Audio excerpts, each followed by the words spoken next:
आप भी सोच रहे होगे कि चैप्टर 4 के बाद चैप्टर 6 कैसे आ गया? ये चैप्टर 5 को क्या हुआ? तो जो चैप्टर 5 है ना, it is evaluation of British policies from 1757 to 1947। तो वो तो तभी कर पाएँगे ना जब हम सारे इवेंट्स को पढ़ लेंगे, तो वो तो एक समरी चैप्टर है, तो इसलिए उसको ना एंड में करेंगे। अभी हम देखते हैं emergence of Indian nationalism, that is chapter 6।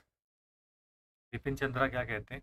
The period of 1858 to 1905 was seed time for Indian nationalism. The early nationalists showed the seed well and deep. बहुत ही बढ़िया भाई। तो यहाँ पे ये कह रहे हैं कि 1858 टू 1905 जो कि कैप्चर कर लेता है मॉडरेट फेज को, उसको वो कह रहे हैं कि it was an early nationalist sowed the seeds well and deep. बहुत ही बढ़िया, अच्छा लगा। The rise of Indian nationalism and factors responsible. तो पहले तो ये वाला डायग्राम अच्छे से देखते हैं, इसमें क्या क्या लिखा है। If I can zoom it, I think इतना काफ़ी होगा। तो यहाँ पे लिखा है कि ब्रिटिश की एक्सप्लॉइटेशन थी, वेस्टर्न आइडिया ब्रिटिश की एक्सप्लॉइटेशन थी, तो उसके उसके रिएक्शन में हमारी नेशनलिज्म राइज हुई। रिवोल्ट ऑफ 1857 यही तो था। वेस्टर्न आइडियाज़ आए, तो वेस्टर्न आइडियाज़ आए, liberty, equality, fraternity. Press and print media से क्या हुआ? हमने हमारे विचारों को और प्रखर रूप से स्प्रेड करना शुरू कर दिया। सोशल रिफॉर्म मूवमेंट्स आई, आर्य समाज हो गया, वहीं से लाला लाजपत राय भी निकलते हैं, है ना? तो जब हमने अपने आप को एडुकेट कर लिया तो वी वर लाइक कि we are not barbaric, we were just in a very different space. फिर revolt of 1857, it is anyways called as the first war of independence. Political group formation, जैसे formation of Indian National Congress, I think 1888 में बनी थी। Awareness buildings and debates होने लगे, जो कि बहुत ही कॉमन थे स्वदेशी मूवमेंट आते आते। नुक्कड़ नाटक जिसको कहते थे, वो सब बहुत कॉमनली होता था। कम्युनिकेशन एंड वर्नैकुलर प्रेस आ गया। ठीक है, इतना ज़्यादा इसने तंग कर दिया इनको कि 1878 में इनको वर्नैकुलर प्रेस एक्ट लाना पड़ा। लीडरशिप एवोल्यूशन, जैसे कि दादा भाई नौरोजी हो गए, गोपाल कृष्ण गोखले हो गए, है ना, ये सारे लोग आ गए। फिर इसके बाद क्या हुआ? राइज ऑफ नेशनल कॉन्शियसनेस, कि भाई वी आर इंडियंस, हमको स्वदेशी चीज़ों को लेना चाहिए, हम कॉपरेट नहीं करेंगे। Unity across regions and religions and caste, Jallianwala Bagh में सैकर हो रहा है और उसके लिए गांधी जी बोल रहे हैं, तो वैसा होने लगा। डिमांड फॉर सेल्फ रूल, हमारा home rule league movement and eventual independence, तो पूरा हो गया, है ना? चलिए, अब हम देख लेते हैं कि किताब में क्या लिखा है। तो यहाँ पे लिखा है कि Indian nationalism was significant and transformative response to British colonial rule. ये भी अच्छा है, ये सीधा सीधा यूपीएससी क्वेश्चन पूछता है। Indian the emergence of Indian nationalism was due to the British colonial rule. Give your opinion, justify, ऐसे दे देंगे। ठीक है। It marked a crucial phase in India struggle for independence and played a pivotal role in shaping country's destiny. Indian nationalism began in the late 19th century and grew throughout the early 20th century। मतलब 19th century मतलब 1850s के बाद ये शुरू हुआ, और 20th century मतलब 1900s के एंड तक तो मतलब हम अलग ही जगह पे पहुंच चुके थे। ठीक है। और यहाँ पे लिखा है the rise of nationalism in India. तो यहाँ पे लिखा है कि the rise of Indian nationalism can be attributed to several factors that have shaped country's history and political landscape. वाह भाई, लिखने का तरीका ही मस्त है। ठीक है। तो यहाँ पे लिख रहे हैं कि हियर आर सम की factors responsible for rise of nationalism. पहला है cultural revival and rediscovery of India's past, कि हमको अब प्राइड आ गई ना, हमने अपने रीडिस्कवर कर लिया। तो इससे क्या हुआ? It revive the pride. ठीक है, कि Indian history, traditions and heritage के अंदर हमारी प्राइड आने लगी कि वाह वी आर फैंटास्टिक। फिर उसके बाद कुछ यूरोपियन इंडोलॉजिस्ट थे जैसे कि Max Muller. He linked Indo Aryans with Europeans boosting Indian self esteem. वो ये मैक्स मुलर ये कहने लगा कि हम कोई अलग नहीं है। ठीक है, हम कोई अलग नहीं है, हम भी इंडो आर्यन है, कि मतलब हमारा भी, वो कह रहा था मैक्स मुलर कि हमारी जो ओरिजिन है वो यूरोप से है, तो हम उनसे अलग कैसे हो सकते हैं। ठीक है। तो कल्चरल रेनेसा हुआ, ये लिखना है word, cultural Renaissance, Indologist Max Muller. और फिर उसके बाद नेशनलिस्ट ने इसको मतलब इसको काउंटर भी किया, और हम कह लेंगे कि कल्चरल आइडेंटिटी वहीं से आई हमारी। तो दो चीज़ें समझ में आ गई ना, cultural Renaissance and Indologist like Max Muller. आगे चलते हैं। वेस्टर्न एजुकेशन को हम कैसे भूल सकते हैं कि इंग्लिश एजुकेशन से क्या हुआ, एक पैन इंडिया कम्युनिकेशन लैंग्वेज बनी जो कि अपर क्लास बोलती थी। जो वो, और यही अपर क्लास कौन थी, यही हमारे लीडर्स थे, राइट। फिर इसी के साथ साथ भाई हमको एक्सपोजर मिला to liberalism and democracy in Britain. और भाई वही सेम राइट्स हमको डिनाई कर रहे हैं। ये तो हिपोक्रेसी की भी सीमा होती है कि तुम वहाँ पे लिबरलिज्म कर रहे हो, डेमोक्रेसी की बात कर रहे हो, और हमको वही राइट्स नहीं दे रहे हो। ये कब पता चला, जब जो इंडियंस थे वो इंग्लैंड गए, है ना, और इंग्लिश एजुकेशन मिली तो पैन इंडिया कम्युनिकेशन बढ़ी। एजुकेटेड प्रोफेशनल्स आए, जैसे कि lawyers, doctors and civil servants. और ये बेसिकली मतलब इमर्ज्ड एज ओपिनियन लीडर्स, कि ये बेसिकली ओपिनियन ट्रांसफॉर्म कर रहे थे, सोसाइटी में डिस्कोर्स स्प्रेड कर रहे थे कि अरे, अगर हम लॉयर, डॉक्टर, सिविल सर्वेंट्स बन सकते हैं तो हम हमारी सरकार क्यों नहीं बना सकते, ऐसी बातें। फिर सोशो रिलीजियस रिफॉर्म मूवमेंट्स थी, आर्य समाज, रामाकृष्णा मिशन, सिंह सभा। जो हमने ऊपर देखा है ना, तो वही सेम चीज़, कि इसने सोशल इवल्स को फाइट किया, और इसने ये दिखाया कि इंडिया के पास एक ट्रांसफॉर्मेटिव पोटेंशियल है, कि हम खुद को फिक्स भी कर सकते हैं और खुद को सेल्फ रूल भी कर सकते हैं। फिर इसी के साथ साथ ग्रोथ ऑफ मिडिल क्लास, भाई this is the most important thing, growth of middle class, ठीक है। और प्री कांग्रेस एसोसिएशन वो सब तो ठीक है, but growth of middle class. फिर इसके बाद हमको प्रेस को नहीं भूलना है, वर्नाकुलर लिटरेचर को नहीं भूलना है, और मॉडर्न कम्युनिकेशन को नहीं भूलना है, जैसे कि रेलवेज हो गया, ठीक है। पहली ट्रेन कब चली थी, 1833 में, प्रेस, वर्नाकुलर लिटरेचर। फिर इसके बाद ब्रिटिश पॉलिसीज़ थी, जैसे कि arms act, Ilbert bill controversy, ठीक है। फिर दादा भाई नौरोजी की ड्रेन थियरी आई, कि भाई ये हमारे पूरी इकोनॉमिक वेल्थ को ड्रेन करके लेके जा रहे हैं। तो ये सारी चीज़ें। अब मान लीजिए, क्योंकि ये क्वेश्चन इंपॉर्टेंट है, तो आई वांट टू नो कि मुझे कितना याद रहा। तो क्या था, कल्चरल रेनेसा, और उससे आई प्राइड। फिर इसके बाद राइज ऑफ मिडिल क्लास।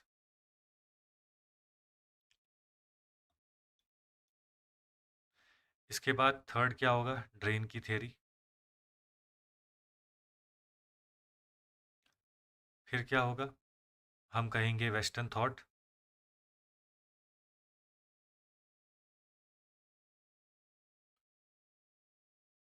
और क्या आता है, प्रेस। ये मैंने चीटिंग करके लिखा है, मतलब लेफ्ट देखा तो आ गया। और फिर उसके बाद सिक्स्थ में लिख देंगे repressive loss.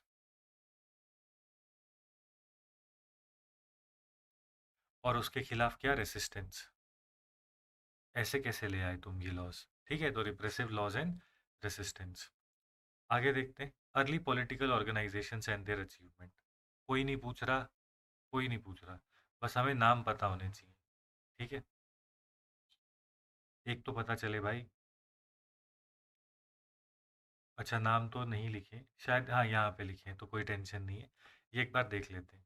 Need for creating political organisation क्या थी भाई, colonial resistance, nationalism and identity, representation and advocacy, policy formulation and planning, mass mobilisation, international support and solidarity.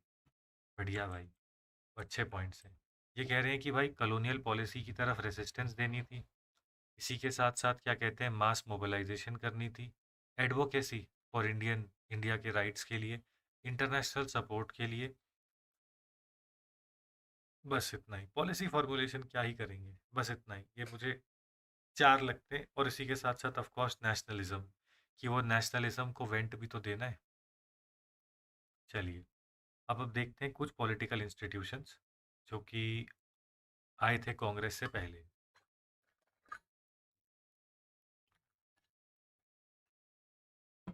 तो सबसे पहले लिखा है, यहाँ पे लिखा है कि however his associates formed Bengal's first political organisation, जिसका नाम क्या था, बंगा भाषा प्रकाशिका प्रकाशिका सभा। तो बंगा भाषा प्रकाशिका सभा, ठीक है। सबसे पहले तो ये हो गया। जो तो ये लोग क्या कहते थे, ये कहते थे कि हायर गवर्नमेंट पोजीशंस इंडियंस को दो, press freedom and rights and zamindari के परसिक्यूशंस के खिलाफ ये बोलते थे। जमींदारी एसोसिएशन थी, यहाँ पे लिखा है ना, was India's first political organisation, first to use constitutional demonstration. तो ये basically also known as land holders association. तो ये ज़मींदारी एसोसिएशन थी जो कि कॉन्स्टिट्यूशनल डेमोन्स्ट्रेशन करती थी, कि मतलब पीसफुली प्रोटेस्ट करती थी। इसके बाद ब्रिटिश इंडिया सोसाइटी थी, जिसका जिसको कि कहते थे कि इसका फिर ज़मींदारी एसोसिएशन में विलय मर्जर हो गया। मेथड्स क्या थे? Prayer, protest and petition. किसके लिए? Taxes like salt, excise and postage. और इसी की वजह से गवर्नर जनरल की जो लेजिस्लेटिव काउंसिल थी, it was expanded by 6 members. ठीक है। India association of Calcutta, Indian association of Calcutta. हाँ भाई, ये इंपॉर्टेंट है। ये किसने बनाई थी? ये सुरेंद्र नाथ बनर्जी ने बनाई थी एंड आनंद मोहन बोस ने बनाई थी। ठीक है। और ऑब्जेक्टिव्स क्या थे? इंडियंस को यूनाइट करो और एक मास पॉलिटिकल सपोर्ट बनाओ, include low income members through nominal fees. It also expanded through Bengali and non Bengali branches. की कंट्रीब्यूशन क्या थे? Gain prominence during Ilbert bill की controversy and all India national conference थी कलकत्ता पे सेम ईयर में। ठीक है। तो अब सीधी सी बात है भाई कि मुझे कुछ तो पता होने चाहिए, जैसे कि भाई ज़मींदारी एसोसिएशन क्यों, मतलब I have to remember them. तो इन्होंने क्या किया था? सबसे पहली बार कॉन्स्टिट्यूशनल डेमोन्स्ट्रेशन किया था। British Indian society, do I have to remember them? Yes. क्यों? क्योंकि इन्हीं की वजह से जो वाइसरॉय की काउंसिल थी, सॉरी गवर्नर जनरल की काउंसिल थी, it expanded by 6 members. That is why I would like to remember them. British Indian association. फिर इसके बाद जो अगला वाला है भाई, ये तो सबसे इम्पोर्टेंट है, दी मोस्ट इम्पोर्टेंट ऑर्गेनाइजेशन। क्यों? क्योंकि ये सुरेंद्र नाथ बनर्जी ने स्टार्ट करी थी, plus it was it it इसने इल्बर्ट बिल कंट्रोवर्सी को क्या कहते हैं, इल्बर्ट बिल जो कंट्रोवर्सी थी उसमें इसने वहाँ पे प्रोमिनेंस हासिल करी। और पहली बार ऑल इंडिया नेशनल कॉन्फ्रेंस इन लोगों ने इस कलकत्ता में ऑर्गेनाइज करी। इसीलिए ये इंपॉर्टेंट है। ठीक है, ऑल इंडिया नेशनल कॉन्फ्रेंस, बस और कुछ नहीं, वो भूल ही जाओ। 3 बॉडीज याद रखनी है कांग्रेस से पहले, कितना ही मुश्किल है। जमींदारी एसोसिएशन, ब्रिटिश इंडियन सोसाइटी, और फिर उसके बाद इंडियन एसोसिएशन ऑफ कलकत्ता, नहीं है इंडियन एसोसिएशन। कलकत्ता में ये इसका ऑफिस था। ठीक है, इंडियन एसोसिएशन। क्या ही दिक्कत है? ज़मींदारी एसोसिएशन, ज़मींदार फेमस है। तो फिर ये लोग कहते हैं कि भाई नॉर्मल आदमी के लिए क्या है? British Indian association. फिर कहते हैं भाई पैन इंडिया होना चाहिए, तो इंडियन एसोसिएशन। कि क्या होता है ब्रिटिश, मतलब ब्रिटिश इंडियन सोसाइटी और इंडियन एसोसिएशन, ये 3 याद रखना। ठीक है। और हमेशा क्या होता है, आप लिख लो तो आपको पता चल जाएगा कि आपको कितना याद रहा। सबसे पहले हमने क्या देखा था? देखो मुझे याद नहीं है। हमने देखी थी ज़मींदारी एसोसिएशन, फिर हमने देखी थी ब्रिटिश इंडियन सोसाइटी, फिर हमने देखी थी इंडियन एसोसिएशन ऑफ कलकत्ता। ये इल्बर्ट बिल के लिए फेमस हुए। ये फेमस हुए क्योंकि इन्होंने वाइसरॉय गवर्नर जनरल की लेजिस्लेटिव काउंसिल में एडिशनल मेंबर्स 6 मेंबर्स की तरह के लिए एक्सपैंड कर दी। ज़मींदारी एसोसिएशन फेमस हुई क्योंकि it was first political organisation जिसने कॉन्स्टिट्यूशनल मींस जो थे उनका इस्तेमाल करा। यहाँ पे लिखा है ना, कॉन्स्टिट्यूशनल डेमोन्स्ट्रेशन करा। फैक्टर्स ऑफ लिमिटेड सक्सेस क्या थी भाई? यूनिटी नहीं थी, सपोर्ट बेस छोटा था, ब्रिटिश के रिप्रेशंस थे, और ना ही इनके कोई मेथड्स अच्छे थे, ना ही गोल अच्छे थे, और कम्युनिकेशन का चैलेंज तो था ही। Foundation of Indian National Congress आ चुका है। तो foundation of Indian National Congress ये कब बना? Founding of Indian National Congress, the founding of Indian National Congress in 1885 was not a historic accident. It was a culmination of political awakening started in 1860s and 1870s and accelerated in the late 1870s and 1880s. होने दो, मैंने 1888 बोला था भाई, वो 1885 है। ठीक है, 885 इंडियन नेशनल कांग्रेस यहाँ पे आई। और वो चीज़ ना कि एओ ह्यूम थे, उन्होंने इसको कन्वे किया, कैसे बनी वो सब नहीं। हमें बस इतना पता है कि अर्ली लीडरशिप किसकी थी। अर्ली लीडरशिप जो थी वो मॉडरेट्स की थी। ठीक है, जो कि 1905 स्वदेशी से पहले पहले तक ज़्यादा एक्टिव थे। और फिर इसके बाद क्या कहते हैं, ज़्यादा मतलब इसका बेस वाइड नहीं हुआ, मॉडरेट्स ने इसको वो रखा, कंट्रोल्ड रखा। एंड इसके अंदर जो लोग थे वो ज़्यादातर एडमिनिस्ट्रेशन से, सिविल सर्वेंट थे, लेजिस्लेटिव काउंसिल थे, और अर्बन मिडिल क्लास ज़्यादा इसमें से मतलब ज़्यादा अर्बन मिडिल क्लास इसमें ज़्यादा आती थी। और इनके डिमांड सिंपल थे, क्योंकि ये अर्बन मिडिल क्लास को केटर कर रहे थे, तो इसलिए ये कहते थे कि इंडियंस की रिप्रेजेंटेशन होनी चाहिए किसमें? एडमिनिस्ट्रेशन में, सिविल सर्विसेज में, और लेजिस्लेटिव काउंसिल्स में, बस। Urban middle class, urban problems, urban urban class को लिया इन्होंने। मिडल भी मत लिखो। कहते हैं कि कांग्रेस एक सेफ्टी वेल्व थ्योरी थी। अंग्रेज़ों को 1857 के बाद डर था कि अगर ऐसी नेशनलिज्म फिर से राइज हुई तो रुक जाएंगे, तो इसलिए हमको एक ऐसी सेफ्टी वेल्व बनानी पड़ेगी जो कि हमारे इशारे पे बजे, ताकि जो भी नेशनलिस्टिक ज़ील यहाँ पर आ रही है उसको काउंटर किया जा सके। ठीक है, तो यहाँ पे हिस्टोरिकल प्रूफ देखते हैं क्या लिखा है। William Wedderburn's biography of AO Hume inspired the 7 volume secret report. The safety valve theory of Congress creation cites A.O. Hume's possession of 7 volumes of confidential reports in Simla that warned of boiling unrest in Indian society। फिर उसके बाद Saint Valentine Chirol है, उसी book Indian unrest है, expanded the safety valve theory. इसने ही तिलक को बोला था the father of Indian unrest, और तिलक फिर इनके खिलाफ केस लड़ने के लिए यूके चले गए थे। फिर 1960 में Young India extremist leader like Lala Lajpat Rai, उन्होंने भी कांग्रेस को इसी यही कह के अटैक किया। हम ये सब नहीं लिखेंगे, हम बस एक ही चीज़ लिखेंगे कि यंग इंडिया में लाला लाजपत राय ने भी सेम बात कही। यू रियली थिंक कि हमारे पास इतनी मेमोरी पावर है कि हम याद रख सके कि वैलेंटाइन चिरोल करके एक आदमी था, उसने इसको कहा था तो लो मार्क कर दिया। चलिए आगे चलते हैं। वो सेफ्टी वेल्व थ्योरी जो है कैसे, क्योंकि इसका कोई एविडेंस नहीं है, मतलब वैसे कि मतलब वॉज इट रिफ्यूटेड, तो क्या ये क्वेश्चन आ सकता है? सम में बी यस। ठीक है, कि इसका कोई हिस्टोरिकल एविडेंस नहीं है। इन्होंने कांग्रेस ने डायरेक्टली ब्रिटिश अथॉरिटी को चैलेंज किया है लेटर ईयर्स में, है ना। जैसे स्वदेशी मूवमेंट में तो सीधा अथॉरिटी को चैलेंज कर दिया, ऐसे कैसे पार्टीशन कर दिया भाई तुमने, है ना। तो वैसे करके अगर रेडिकल एंड रेवोल्यूशनरी ग्रुप जो कि इसमें आ रहे हैं, है ना, तो यहाँ पे लिखा है कि भाई कांग्रेस जो है वो बस मॉडरेट या फिर प्रो गवर्नमेंट नहीं थी, उसमें रेडिकल्स एंड रेवोल्यूशनरी ग्रुप भी आया, चाहे जैसे कि मतलब फॉर एग्जांपल क्या कहते हैं, एक्सट्रीमिस्ट ग्रुप भी थे ना, तो हम वैसे लिख सकते हैं कि कांग्रेस में मॉडरेट ही नहीं, एक्सट्रीमिस्ट ग्रुप भी थे। फिर इसी के साथ साथ यहाँ पे ये लिख रहे हैं कि safety valve theory claim that Congress was a top down British organisation.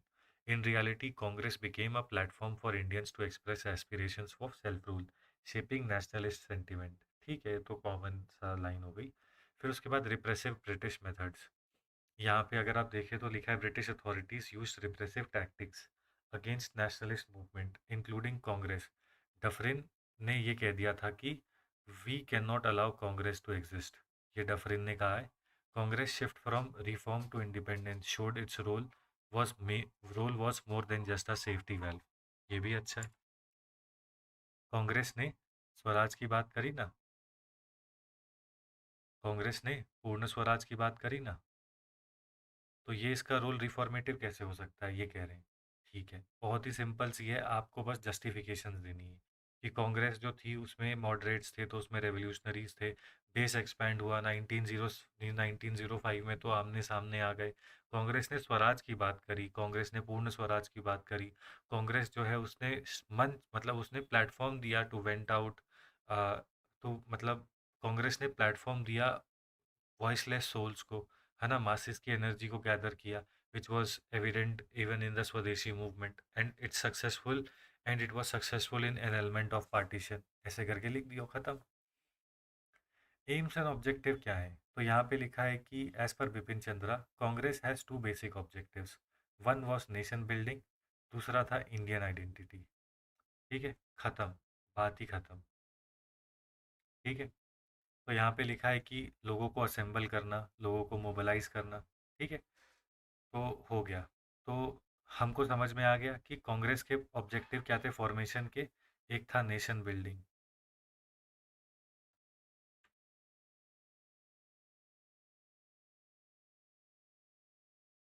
और दूसरा क्या था कि एक नेशनल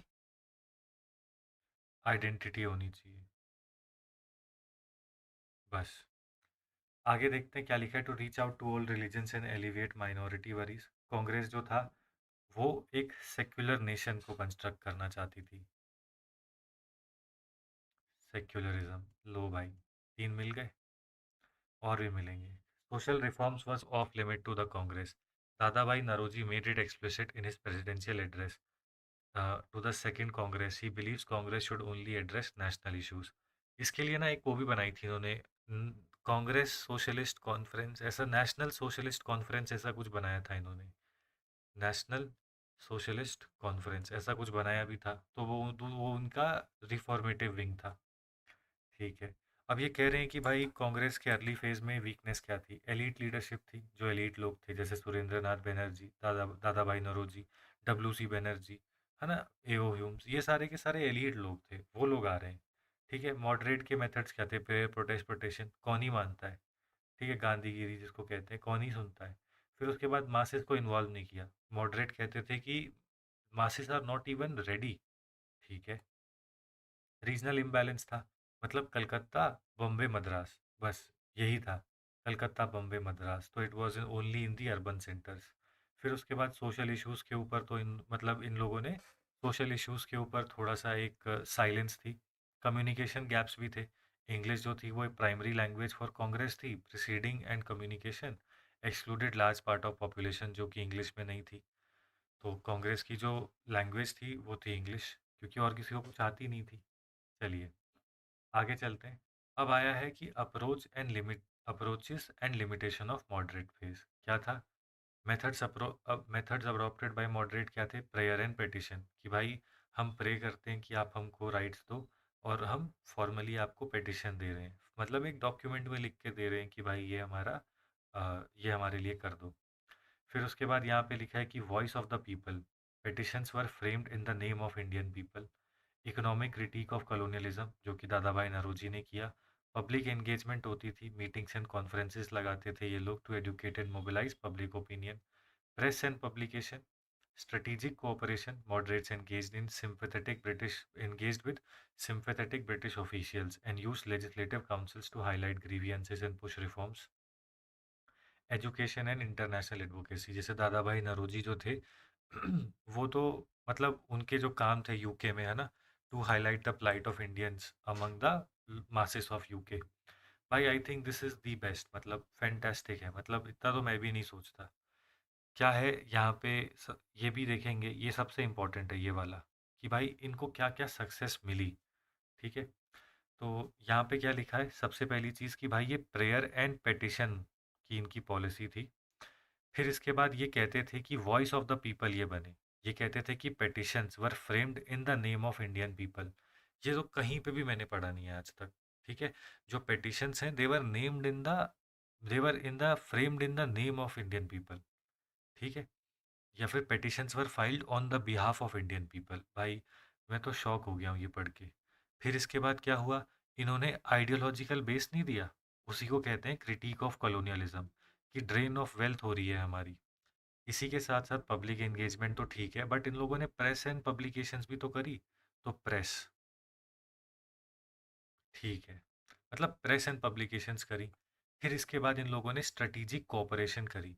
जो सिंपैथिक ब्रिटिश ऑफिशियल्स थे जो कि मानते थे कि इंडिया को मिलना चाहिए, जैसे एओ ह्यूम हो गया, उनके साथ इन्होंने कोऑपरेशन करी। इसको कहते हैं स्ट्रेटेजिक कोऑपरेशन। और इसी के साथ इन्होंने क्या करा? Education and international advocacy. ठीक है। इंडियन एसोसिएशन जैसे बना दिया दादा भाई नौरोजी ने, है ना, वहाँ पे। मुझे उसका नाम याद नहीं आ रहा, दादा भाई नौरोजी ने बनाया था ना वहाँ पे। इंडिया हाउस नहीं, वो नहीं है, कोई एक ऑर्गेनाइजेशन बनाई थी।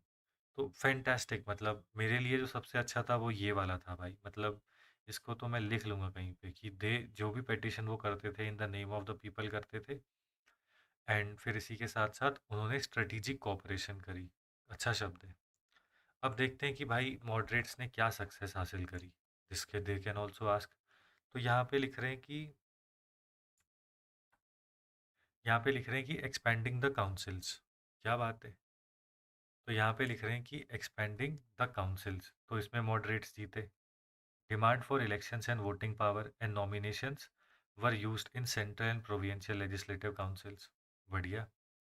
Indianization of civil services. In 1877 and 1880, huge campaign demanded Indianization of public services, opposed Lord Lytton's costly Afghan excursions, which were paid by Indian earnings, demanded separation of power. Congress also wanted to separate administration and judiciary and extend jury trials. Fought for press freedom, जैसे कि Indian Press and Associations were opposed to Vernacular Press Act. 1970 1878 होगा। Early Congress readers worried about India's poverty and provided solution, no taxation without representation. ठीक है, बढ़िया है, basic है। Limitation of moderate क्या थे? इनके ऑब्जेक्टिव काफ़ी लिमिटेड थे। मतलब इनके जो ऑब्जेक्टिव थे, they were more towards the जो अर्बन, जो इनका सोशल बेस था, अर्बन सोशल बेस, उसी के ऑब्जेक्टिव ये ज़्यादा बोलते थे। कंजर्वेटिव नेचर था, ये मानते थे कि पेटिशंस एंड स्पीचेस जो हैं बस उतना करेंगे, इसके आगे नहीं जाएंगे, पैसिव रहेंगे, ज़्यादा एक्टिव नहीं होंगे। एक्टिव हुए तो ब्रिटिश तोड़ देंगे। सोशल बेस बहुत ही नैरो था, कहा ना अर्बन में रहते हैं। लैक ऑफ अग्रेसिव लीडरशिप, मतलब इसलिए तो इनका नाम मॉडरेट है। है ना भाई, इसलिए तो नाम इनका मॉडरेट है। Failure to address broader social issues, कहा ना कि दादा भाई नौरोजी ने कहा था कि बस नेशनल इंटरेस्ट में काम करना है, सोशल इंटरेस्ट बाद में देखेंगे, मतलब सोशल अपलिफ्टमेंट या फिर सोशल इश्यूज बाद में देखेंगे। Underestimation of colonial intention, कि moderates in possibility of fair British administration which clashed with reality of British colonial interest of focused on control and exploitation। ठीक है, तो हम ये कह सकते हैं कि मॉडरेट्स ने एक मेलोवलेंट पावर से बिनोवलेंस की एक्सपेक्टेशन रखते थे। चलिए बढ़िया है। तो यहाँ पे ये ख़त्म हो गया। एंड आई थिंक आज जो भी पढ़ा उसमें सबसे बढ़िया मेरे को ये लगा भाई, strategic cooperation and petitions were filed in the name of Indian people. क्या बात है भाई, फैंटास्टिक। ये तो मैंने कभी सोचा ही नहीं। बाकी सब तो ठीक है, और इंटरनेशनल एडवोकेसी भी। तो अभी हम बैठेंगे और अब हमको क्या देखना है, एम जी रानडे, जो कि लास्ट वीडियो में देखना था। एम जी रानडे की वो कौन सी बॉडी थी वो हमको देखनी है, कि उन्होंने कौन से एक्ट में हेल्प करी। और हमको देखना है दादा भाई नौरोजी ने ब्रिटिश में क्या स्टार्ट करा। तो अभी पहले ये दो क्वेश्चन कर लेते हैं। To what extent did role of moderate prepare a base for wider freedom struggle, freedom movement? तो वही सेम चीज़ की स्ट्रेटेजिक कोऑपरेशन करी, फिर उसके बाद पॉलिटिकल अवेकनिंग करी, प्रेस का इस्तेमाल जो कि गांधी जी ने बाद में बहुत ज़्यादा किया, है ना, वो सारी चीज़ें करी। और मॉडरेट्स जो हैं, विद मॉडरेट्स एंड एक्सट्रीमिस्ट का जो बैलेंस था वो गांधीयन स्ट्रगल थी। तो वैसे मिला, गांधी जी ने गोपाल कृष्ण गोखले या मॉडरेट लीडर को उनका पॉलिटिकल गुरु बताया। फिर उसके बाद मॉडरेट्स ने जो इंडियन नेशनल कांग्रेस थी, है ना, इंडियन नेशनल कांग्रेस थी, उसकी एक स्ट्रॉन्ग फाउंडेशन रखी, जिसको कि ब्रिटिश की पॉलिसी ऑफ अपीजमेंट या फिर कैरेट एंड स्टिक भी शेक नहीं कर पाई। बस हो गया, कोई दिक्कत नहीं है। और बस हो गया, खत्म, tata good bye. Examine the linkages between 19th century Indian renaissance and emergence of national identity. ये क्वेश्चन हमने ऊपर करा है थोड़ी देर पहले। Why did moderate fails to carry the conviction with nation about their proclaimed ideology? ठीक है, प्रोक्लेम्ड आइडियोलॉजी क्या था? ग्रेजुअल कॉन्स्टिट्यूशनल,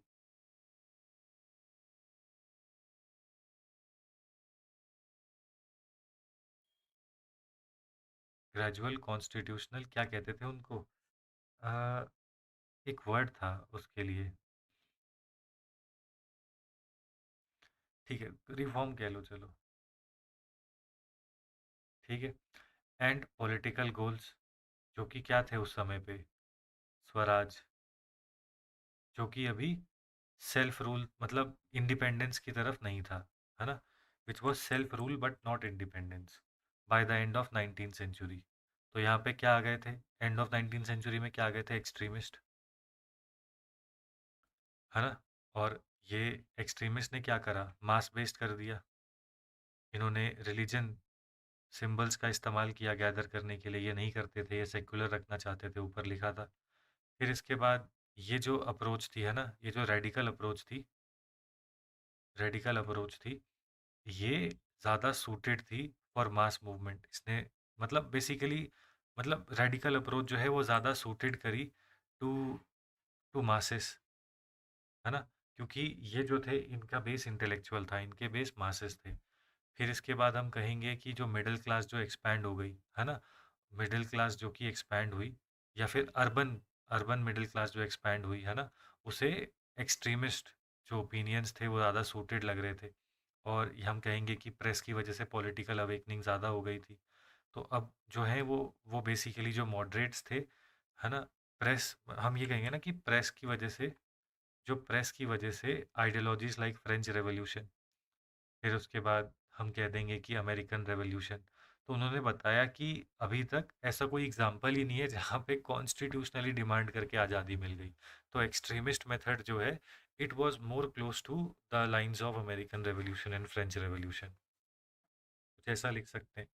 हो गया, ठीक है। और जो पॉलिसीज़ थी, जैसे कि जो जो ब्रिटिश थे, है ना, जो ब्रिटिश थे, आफ्टर ब्रिटिश जो थे, they were also reluctant for transfer of power या फिर ट्रांसफ़र ऑफ अथॉरिटी, है ना। एंड जो प्रेयर प्रोटेस्ट एंड पेटिशन की पॉलिसी थी, वो हमको फेल होती दिखी। क्यों? क्योंकि लैक ऑफ इंडियन रिप्रेजेंटेशन जो थी, या फिर डायरेक्ट इलेक्शंस जो थे, वो अभी तक आए नहीं थे, तो वो हमको फेल होते हुए दिखी थी। तो एक्सट्रीमिस्ट मेथड्स जो थे, दे provided a fresher alternative. However, हम यही लिखेंगे उसके बाद ख़त्म करते टाइम, कि जो मॉडरेट्स थे उन्होंने क्या करा, जो हमारे सबसे ऊपर लिखा है,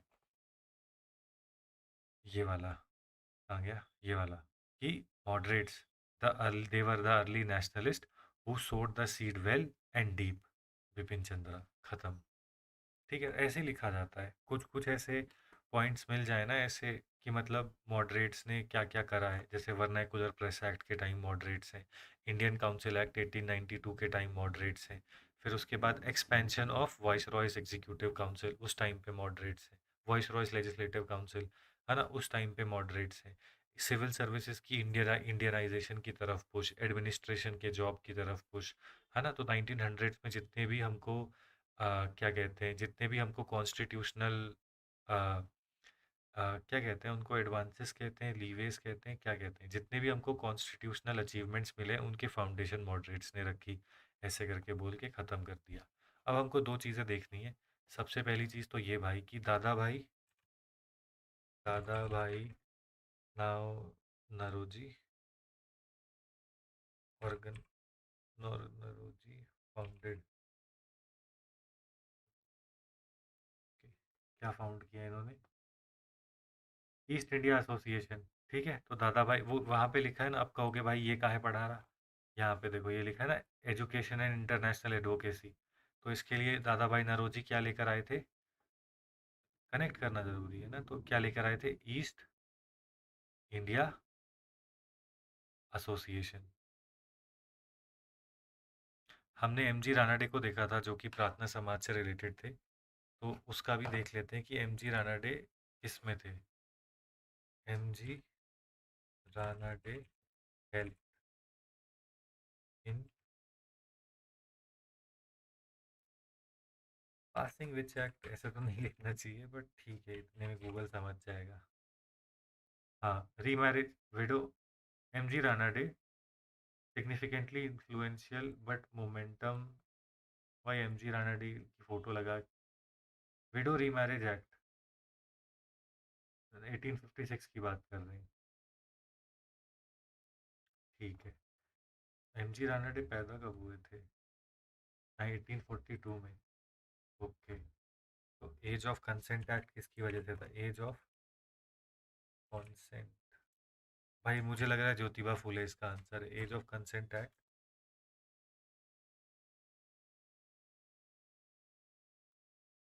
एज ऑफ कंसेंट एक्ट 1891।